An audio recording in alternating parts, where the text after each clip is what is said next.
Hello everyone, we've finally gotten some time with all of the third kits, so I want to take a little bit more of an analytical dive into them, give my thoughts, and I'm going to do a little bit of a tier list here. There are already existing weapons in each tier. Those can kind of serve as the benchmark for how good I believe those weapons are. If it's being placed into that tier, I think it's comparable to those weapons in power. Today, we are going to be focusing on Barazushi. Let's go from the first one they revealed to the last.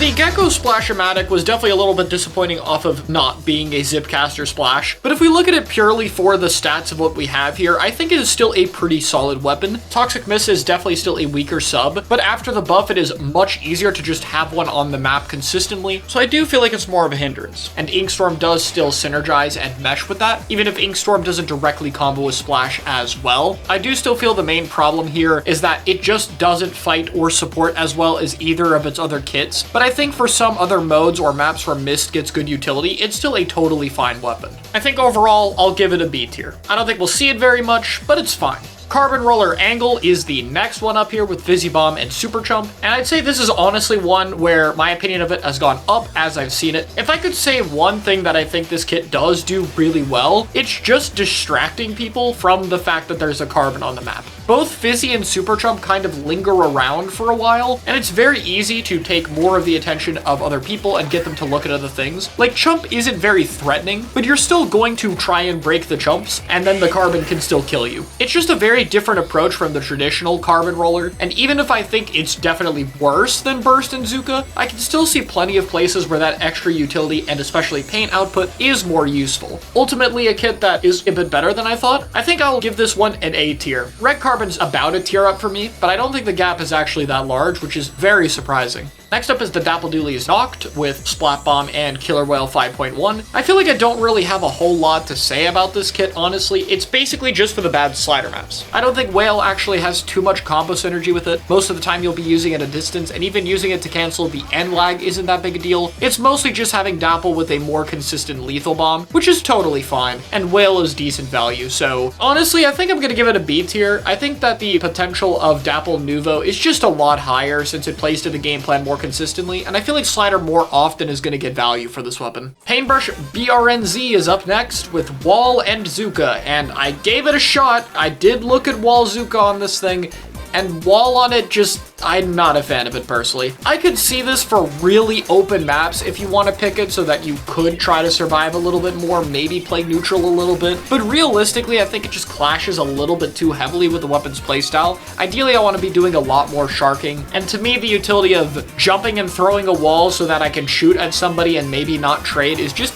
kind of limited. At that point, you're making it even easier for the opponent to just try and dip out of the way before they die. And I feel like the awareness of higher level players is going to be a little too much to get caught off guard by this very much. Zuka, on the other hand, is also okay, but again, I feel like this weapon wants to play close so often that Zuka might actually get in the way a little bit. That said, it's probably better than the other two specials it has, so I think I'm going to end up going with a C tier, about where I'd rank the other paintbrushes at this point, so yeah. Tri-Slosher Ashen is up next with Splat Bomb and Splatter Color Screen. This one's pretty accurate to what I said on launch. It is really good with its weapon kit since it can hide in the screen and gets a combo with it. Splat Bomb's obviously just a very standard bomb, but at the end of the day, do I really want a Tri-Slosher in this very mid-range focused meta? I think the answer most of the time is going to be no. This is definitely a better kit than Tri-Nuvo, which just does not have the cooler output to be a solo cooler weapon, but I do think this one has a little bit more utility. It's definitely more of a niche weapon to me, but I think for the short range maps or shark heavy comps you might build around this, it does work pretty well for that. I think I'll give it a B tier. Splatana Wiper Rust is up next with Curling Bomb and Trizuka, and for me the biggest question with this weapon was going to be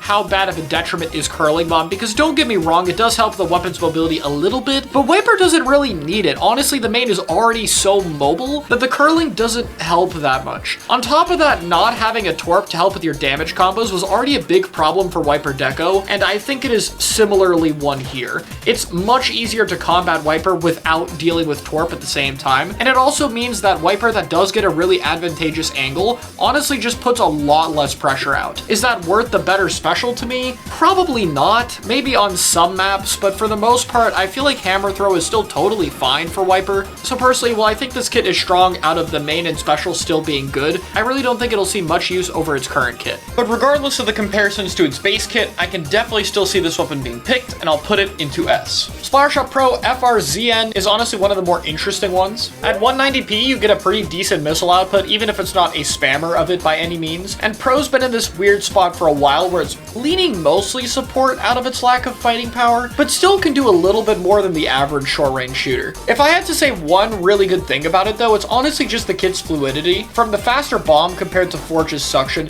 as well as missiles being a lot less committal than Booyah, this weapon just feels like it moves a lot faster than Forge, and I think that added mobility as well as being, let's face it, the only good missile weapon right now, I think just ultimately gives it a lot of reasons to be picked, even if I wouldn't rank it that high up. There's just a good amount of utility to want to pick this weapon. I'm gonna give this an S tier. There's just so many different reasons to want to pick this weapon that I honestly think we'll be seeing it a good bit. Splat Charger Camo is up next, and it feels kind of insane to say we have a better kit than ZF Charger, because going into this, I thought that there was basically a 1% chance that we'd see something better than Wall Tri-Strike, but we do. Sprinkler, Crab, and points for special very important here. This is 10 cheaper than ZF. Honestly, it gets a decent amount of Crab, and because your Crab is the anchor, you don't have to worry about the positional overlap between the two. However, the main weapon has still been struggling a little bit, mainly at dealing with Pencil since it doesn't have the range to challenge it like E-Leader does. For a while, we've been seeing Leader being picked as the option against it over something like ZF. Is this kit powerful enough to change that though? I think yes. So personally, I think I'm gonna put it into S tier. I think while it is worth it, it's still gonna be difficult to pick around a short-range cooler option, even with the new weapons, but this is a powerful kit that I could definitely see having its use cases. And I think that any Leader player should be playing this alongside it.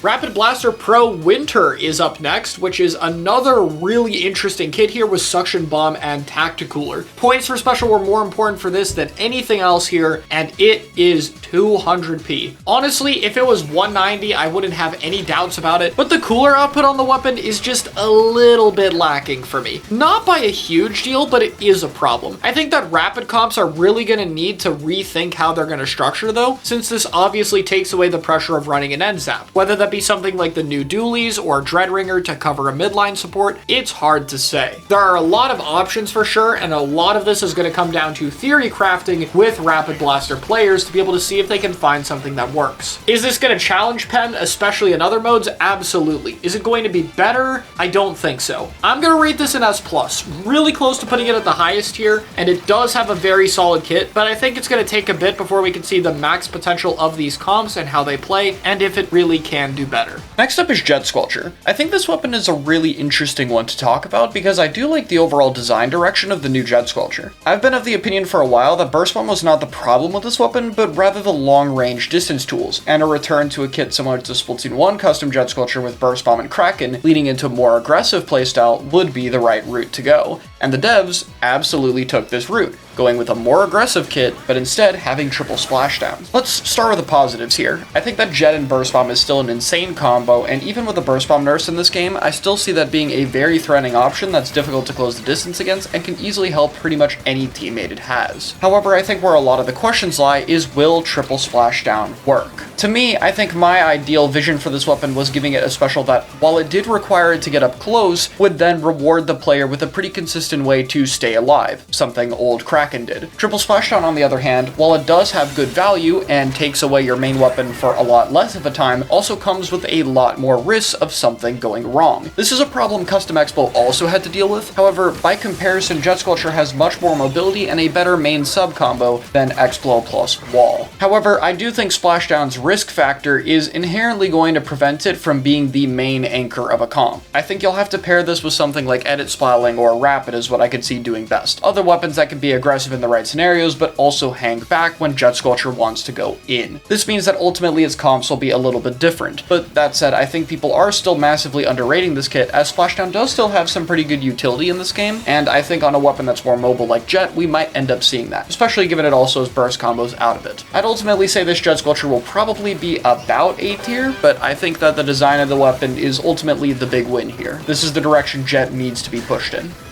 Mini Splatling RTLR is up next with Beacon and Zuka. I've seen a good amount of comp players trying this out with Charge Up and Object Shredder and just playing it for the Zuka output and setting up beacons for your team to jump in. Definitely like a more supportive playstyle for sure, replacing what I think V-Shot would do previously. You don't have the lethal bomb, but beacons definitely give it a lot of unique use cases here. And it is a cheap Zuka. 190p, just like the old V-Shot, but it paints even better. Honestly, I think this has a very good chance of being a staple support just over its output, and it's probably the kit I most overlooked before. This could potentially be the new best support, but I'm gonna give it S+ for now, since it lacks some of the utility of Vanilla Splash. I think this will replace V-Shot as the main support for Zuka. I really do believe it. H3 is up next with the Viper. This is Suction Bomb and Tri-Strike, and my thoughts on this are that the kit is really good for it. Honestly, I really do think it gives a lot of flexibility and allows it to be a more support role. Having this replace your support weapon instead of a fighting option does give it a lot better of a chance, since I think it does still struggle sometimes. However, H3 is still a bit slow, and as good as this kit is, I'm unsure what to make of it. This could really be an A or S tier based off the weapon's potential and the comps you want to build around it, but for now, I think I'm going to put it into A tier. I feel like the weapon's slower speed is still a bit of a problem, and this kit doesn't really have ways of compensating for that, even if it's strong outside of that fact, though I could definitely see it being proven wrong in the future. And second to last is the Reflux Milk with Torp and Booyah. This kit is even better than I thought it was, and honestly, it's making me think a lot more positively of Reflux as a whole. It's always risky to rank a weapon like this highly that doesn't see a lot of use, but realistically, Torp on it is just amazing, and I think it's very easy to spec your gear builds into it by running a bit of Subsaver or even Last Ditch Effort especially. Being able to constantly throw Torps and use them when the weapon is more mobile or roll them for combos just makes it so much easier to find something to do, and the frequent amount of Booyah output on the weapon is amazing, as well as gives you another way to stay alive. This is a kit that has answers to everything, and I feel confident putting it into S tier and saying that it could even be higher in the future. What a comeback for this weapon. Finally is the Tenebrella CREM with Toxic Mist and Super Chump. Look guys, I don't really have a whole lot positive to say here. I'm just gonna put the weapon into B. This is technically the first time Tent has had a throwable sub, and it is a cheap one, but realistically I think the utility between the distraction and stalling elements is just not worth it over the pure power the other kit has, because what the other kits do very well, even the vacuum kit, is give ways for Tent shielding to be more impactful and create more threat potential, but this just doesn't really exist here. If you're gonna go shred the Tent, nothing's really gonna stand in your way with this one, and I think that's just a bit too large of a weakness to overcome. Maybe enough to see some niche use, but I personally don't think we'll see it. And that's all the Barazushi kits. Honestly, I think there's a lot more positive than negative here, and some really interesting choices. We'll see how Embers holds up next time. Thank you for watching.